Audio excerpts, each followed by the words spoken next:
degrees from VA, that is the voltage generated in phase A. So the generated voltages are given by VA is equal to Vm sine omega t. We take VA as reference, that is 0 degrees. We started at 0 degrees as reference, right? So voltage generated in coil A dash, that is VA is equal to Vm sine omega t, where Vm is the maximum or the peak value of voltage induced.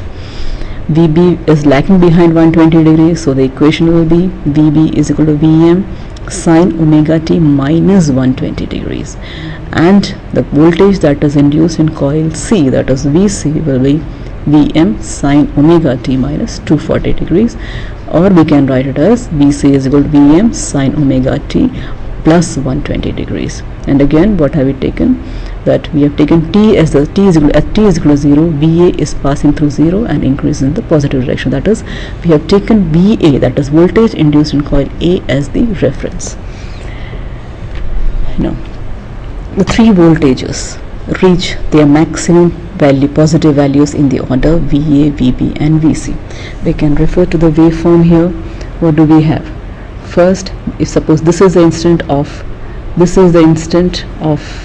starting, that is our t is equal to 0 or theta is equal to 0, VA is increasing in the positive direction first, and then VB is reaching its positive maximum after VA, and then VC is reaching its positive maximum value.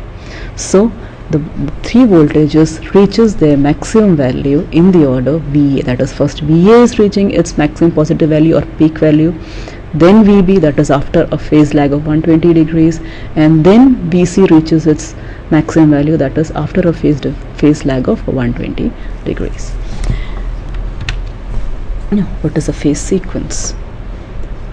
Friends, what we just now discussed, that is what is a phase sequence. That is the sequence or order in which the EMFs or currents attain their maximum positive value or peak value is called as the phase sequence. So in this, the waveform, that the generation of EMF that we just discussed, what is the phase sequence here? It is A, B and C. That is, the voltage induced in phase A reaches maximum first, then the voltage induced in coil B reaches maximum value, and C is again, the last is VC reaches its maximum value after VC. So the phase sequence in this case is A, B and C. Normally we denote the phases in a three-phase system by three colors, that is red, yellow and blue. So henceforth we will be referring to the phases or coils as R, Y and B. It's customary to denote the three phases by the three colors R, Y and B. So again, we will be the notations that we will be using further will be in a further discussion. It's going to be R, Y and B for the three phases. Now, if the EMF of phase Y lags behind that of R phase by 120 degree, and the EMF of phase B lags behind that of Y phase by 120 degrees, the phase sequence will be R, Y and B. The phase sequence is denoted in this way, that is R, Y and B. Now, why is it so important to know the phase sequence? Why should we know that in the three-phase supply, in what sequence does the voltage induced in each phase reach its maximum value?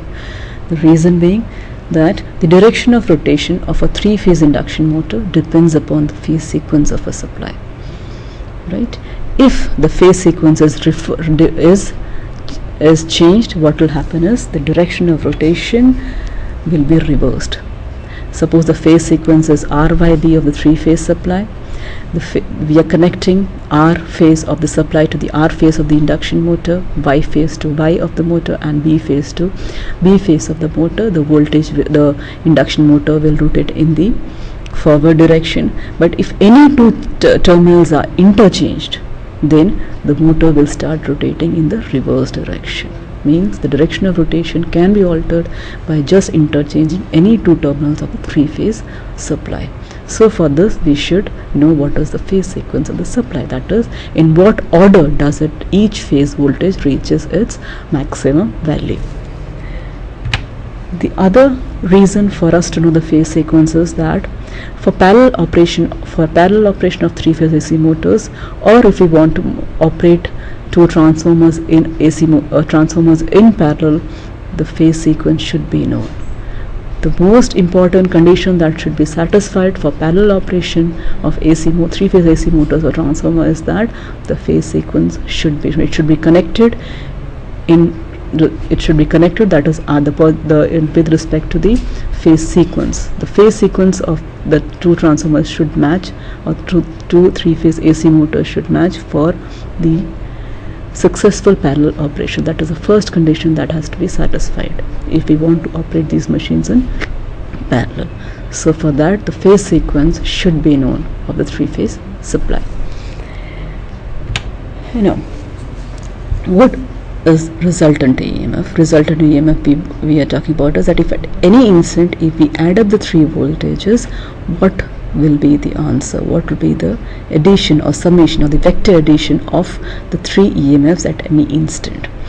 Like we saw, the voltages, suppose we have the coils we are denoting as RYB. The EMF induced in coil R is VR is equal to Vm sin omega t, Vy is equal to Vm sin omega t minus 120 degrees, and Vb is Vm sin omega t minus 240 degrees. Let's add it up. What does it come to? Right? So if the voltages, we assume the voltage to be balanced, that is the VR is equal to V by is equal to VB is equal to V, means the magnitude is same. The magnitude of the three voltages are same, means the system is balanced. In polar rotation, only thing the difference is in the phase angle, right? So in polar form, we have denoted here that VR is equal to V, but VR is taken as reference, that is 0 degree. Vy, that is it be equal to V, and what is the phase angle? It is lagging, so we show it as V, and the angular displacement or the lagging we show as minus 120 degrees. And Vb, that is the last phase, we show it as V, and it is lagging behind VR by 240. It's lagging, so again it's minus 240 degree. So what is the value of the resultant EMF? VR plus V by plus Vb. As you can see here, we are adding it up. What do we get? The answer VR plus V by plus Vb, it comes to be 0, right? So what is the conclusion that you can draw from here? The conclusion is that if the EMFs induced in the three coils are equal and balanced, their resultant will always be 0. Now, three phases. How do we interconnect the three phases? We have three coils rotating in a uniform magnetic field. EMF is induced in each phase, single phase EMF induced in each coil, but how are they interconnected as a three-phase supply? Right? So since the coil is voltage generated in each coil, each may be considered as a source of voltage which can supply separate circuits. We have three coils, three single phase supplies available, so three separate circuits can be connected to these coils. So suppose a load is connected across each phase. So we have here,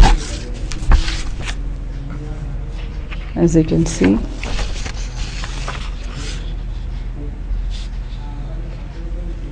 right, across each phase, right, we have three coils here, A dash, BB dash, and CC dash.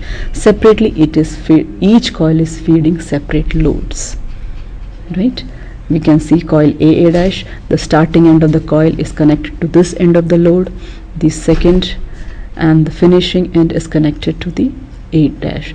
This is the conductor in which the current is going out from the coil is called as the starting end, and from the current is entering the coil is called as the finishing ends.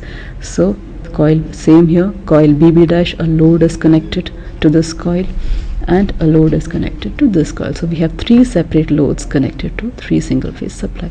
Here the starting ends are A, B and C, and the finishing ends are A dash, B dash, and starting end is defined as the end from which current is leaving the coil, and finishing end is defined as this end where the current enters the coil. So what did we get here? We have a three phase six wire system. Means what do we have? Two conductors or two wires in each phase. We have two conductors here, we have two wires here and two wires here. So total it becomes a 6 wire system, 3 phase 6 wire system. Now, so what happens? That is, each phase requires 2 conductors each. At one end the current is leaving the coil, at the other end the current is entering the coil. This is equivalent to as if there are 3 separate single phase system and the total number of conductors required is 6. So 3 phases requires 6 conductors to connect to the loads. So number of conductors more means the system is expensive. Conducting material, wire, the cost incurred on it is more. So the system is expensive and at the same time complex. So to reduce the cost, to make it economical, what is done is the number of wires are reduced by interconnecting the 3 coils to form a single 3-phase AC source.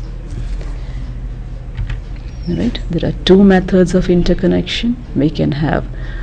We have star connection, that is, we call it as Y connection or a delta connection. What is a star connection? Right? A star connection, it is formed by connecting either the starting ends or the finishing ends of the 3 coils together.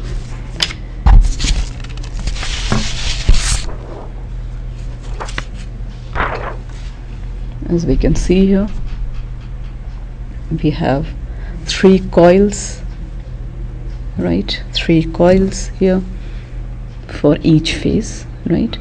The 2 ends I have named it as R1, R2, the other coil Y1, Y2, and the third coil B1 and B2, right? 3 ends. Suppose this is the starting end, this is the finishing end. So a star connection can be obtained by connecting any one end of the starting or the finishing ends of the coils together. Suppose the finishing ends I am connecting it together. So what do we get? Right? It is connected together. So we get 3 ends are connected together, and the other 3 ends, that is R1, Y1 and B1, is the terminal is available to connect to the load or other circuits. And this point where the 3 ends are connected together is called as the neutral point. We have a star connection here, right? We can just redraw in another fashion, that is the neutral point N where R2, Y2 and B2 is connected together. The other 3 ends, the terminals are brought out for connection to the load or other circuits. Right? So this is a star connection. So now, as we can see, we just saw if a 3-phase 6-wire system, here what do we have? A load can be connected between these 2. It can be between RY or RB, right? The number of conductors has reduced, number of wires required here has reduced, right? The other way of connecting is, right, like I said, either you connect the starting ends or the finishing ends. This was, we had connected the finishing ends together. If we connect the starting ends together, the same connection we will get. That is, the 3 ends, the starting ends are connected together. We get a neutral point here, that is, it is called as N. The other end of the terminal, that is R2, Y2 and B2, is available to be connected to the load or other circuits. And as we can see here, right, R1, Y1 and B1, that is starting ends of the coils, are connected together. That is the point N, it is shown. The other 3 terminals, that is R2, Y2 and B2, is available as terminals to be connected to the load or other circuits. Right? So, and the 3 ends that are connected, to the load or other circuit, is the terminals are named as R, Y and B, as you can see from the figure here. That is, these ends we give it as the name as R, Y and B. The terminals that are available for connections is referred to as R, Y and B. Now delta connection. Delta connection is formed. Let's see how. Let's first observe it in a diagram how it is shown. Right? This is a delta connection. It is formed by connecting the starting end of one coil to the finishing end of the other coil, as is seen from the diagram here. That is, we have 3 coils here, that is R1, R2, Y1, Y2 and B1, B2, right?